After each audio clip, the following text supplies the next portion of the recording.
everyone, I'm Jasmine from Modern Spare, and today I'm going to show you how to change your spare tire on your 2017 Acura MDX.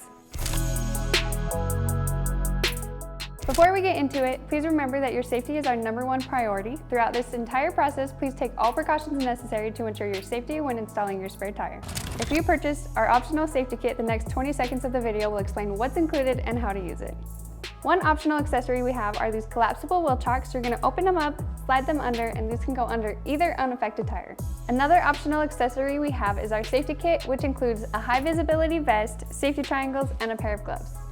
Hold up, real quick, I'm going to introduce Matt, who will go over a couple things that are super important and may help you avoid some future headaches. Hi, I'm Matt from Modern Spare. I just wanted to cover a couple of things that can really help you avoid some frustration during the spare tire installation process. Check if your vehicle has what are called decorative lug covers. These covers are usually made of plastic and they can look just like actual lug nuts, and some are even chrome plated. They will definitely be frustrating if you're trying to take a wheel off without realizing that actual lugs are underneath these covers. They are typically easy to remove, and when looking closely, they are also easy to identify as covers and not the actual lug nut or lug bolt. One other thing to look for, check to see if your car has locking lugs. These devices help prevent your wheels from being stolen. They do require a keyed adapter, which is usually found in your glove box or somewhere in your vehicle. The adapter will work just fine with the Modern Spare lug wrench set.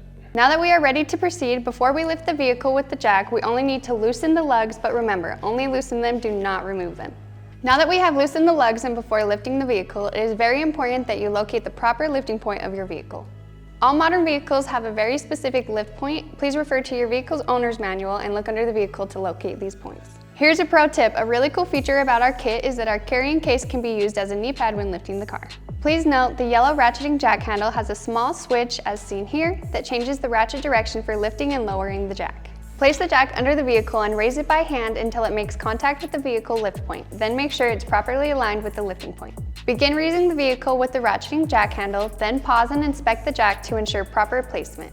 Once confirmed it is safe to continue, raise the vehicle until the failed tire is completely off the ground. You can now remove the lugs entirely by hand with the socket. When removing the failed tire, use the proper lifting technique, as seen here, to avoid any back strain. Once removed, locate your large poly tire bag, which is part of the complete spare tire kit. Open the bag and cover the failed tire. This will keep your car's interior clean. Next, let's place the wheel on the vehicle hub over the wheel studs. Make sure the wheel is placed squarely against the hub and use the socket to tighten the nuts by hand. It's a good idea to use the wrench set to tighten the lugs more to ensure the wheel is seated properly, although this is not the final tightening process. Now you will switch the ratchet jack handle to begin lowering the jack. When the tire makes sufficient contact with the ground, finish tightening the lugs to spec. Make sure to tighten the lugs in a star pattern. You can reference the torque levels in your car's owner's manual to gauge tightness. After lugs are fully tightened, you can continue lowering the jack until the vehicle is fully on the ground. Lower the jack completely and remove and gather up all tools and accessories, placing them back into your vehicle. Make sure to retrieve your wheel chocks and safety triangles if you are using them. With all that said and done, that's how you change your spare tire on your 2017 Acura MDX. We want to give a big shout out to Autolocity in Riverdale, Utah for letting us use their vehicle today. And lastly, please like and subscribe to our channel so you can follow along for any future updates and education. We'll see you guys next time.